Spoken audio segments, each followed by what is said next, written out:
Hi everyone, it's been a long time we haven't did any React.js exercise, so today it's a modal day. Today we are going to see npm package of React responsive model, and you can see that there are enough weekly downloads, which means it's an healthy package. And another thing you can see that which is useful, that the last published date, so it's updated about 2 months ago, which is good. Means that currently it's in use, and the collaborators are updating this package, so it means that it will be compatible with our latest React versions. So let's get started and let's see how we can use this model in our React app. So first of all, models are very basic requirement of any web application, where we normally need to open forms or prompt or anything, especially in single page applications we often need model. So instead of writing your own component and controlling all its properties, the this package give us everything, and with minimum configurations.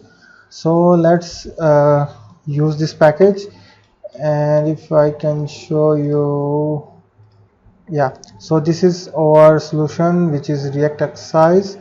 And let's add another.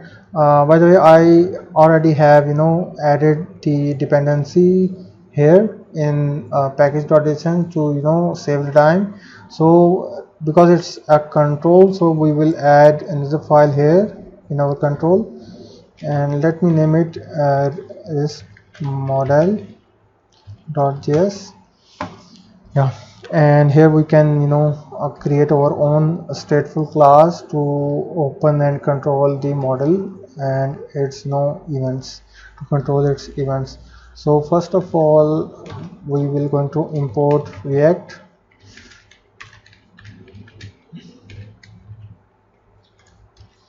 and the second thing will be our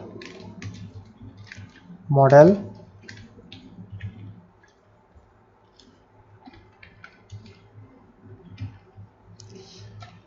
There it is, React responsive model. And yeah, so next thing is to create a component, and it will extend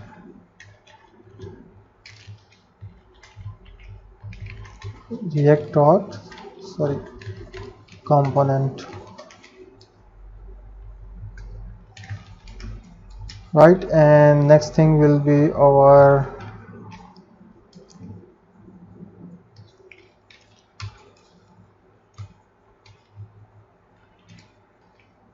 render, and we are going to return our JSX, and our model has a property which is open, and let's give it true, so that by default our model will be shown as opened. So the last thing is to export this component, right? And I already have consumed that responsive model here in app.js. You can see that I have import at the top and just consume here. So if I show you the screen here, you can see we are shown here the cross button. Let me open both of them side by side so that we can see the difference. Something like this. Alright, so let me press Ctrl S, and you can see that we are just shown the cost button. So let's add some body here. Let me add a paragraph. This is model paragraph. Right, you can see that now we have that this text. So why this is shown in this way? Because we haven't add the style to that model. So because this is just an the HTML element, the style is the thing which make it feel like model. So let me import its style as well. So default style of React responsive model came with this package. So it will be React responsive models, and then we will going to access styles.css, and let me refresh, and now you can see that styles has been applied, and because these styles are already here in this package. So this is default look and feel of this model. So we have consumed that model package, and but here we are doing that we are just rendering a model, and you can see the default view is the model in the screen. So this is not the way we normally use the model. So how we can use, how we do use in our web application. First of all, this should be centered like this.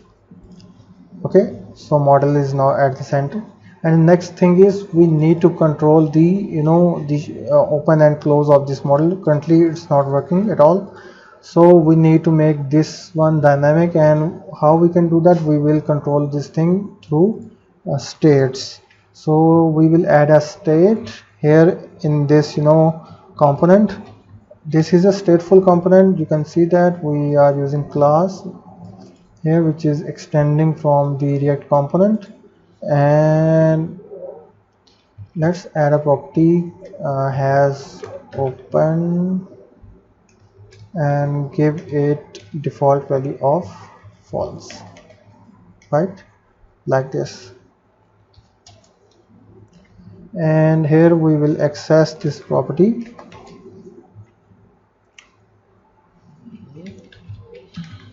through destruction.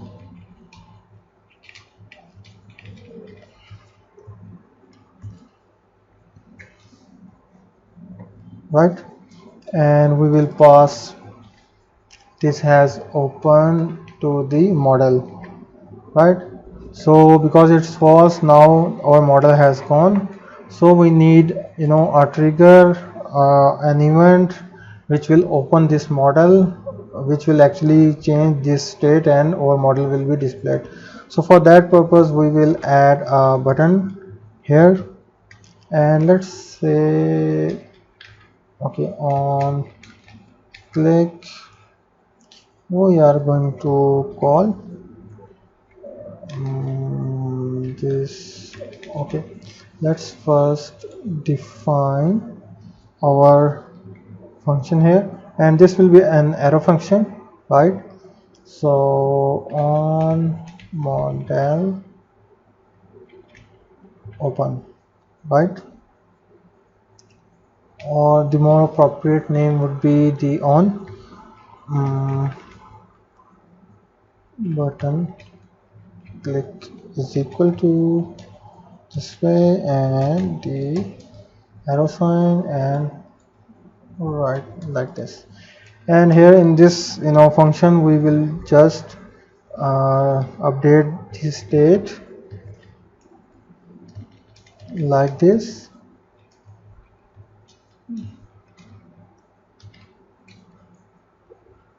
right?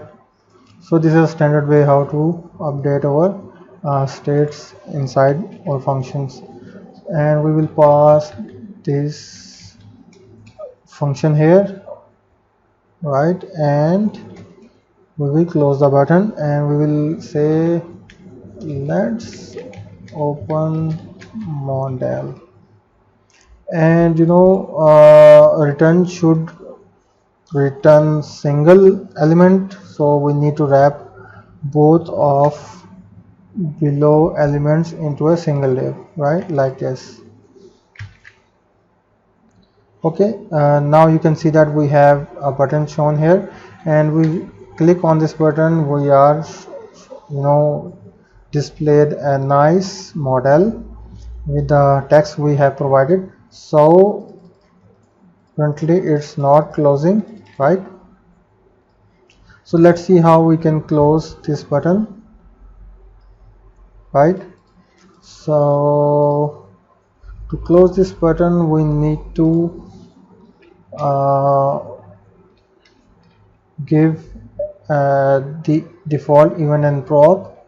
On close is the available prop here, and we will give it a function, and let's say this function will be this dot on close model, right? And we will define this function up here the same way we did on button click,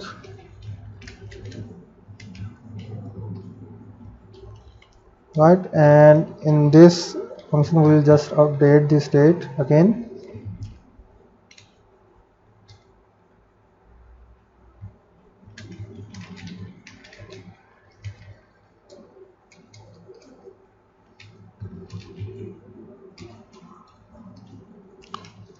right? So we click on button, we have model shown, and we click on close, the model is gone. So this is very basic implementation how we can consume a model provided by React responsive model in React.js. And there are other couple of other properties as well which are useful to play with. So if I go for IntelliSense, you can see that there are a lot of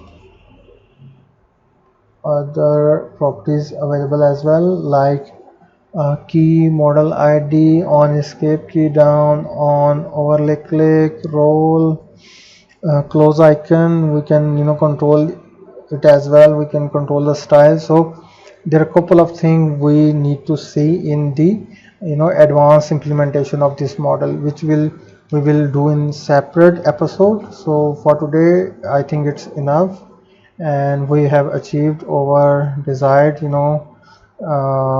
implementation. So we are now easy with React responsive model, we can consume it, and I will push that code into the exercise repo. You can just grab it and reuse it. So I think that's all for this episode. For any kind of question, please do add comments in the video, and also you can check out my other Git repositories as well. So till next episode, bye bye.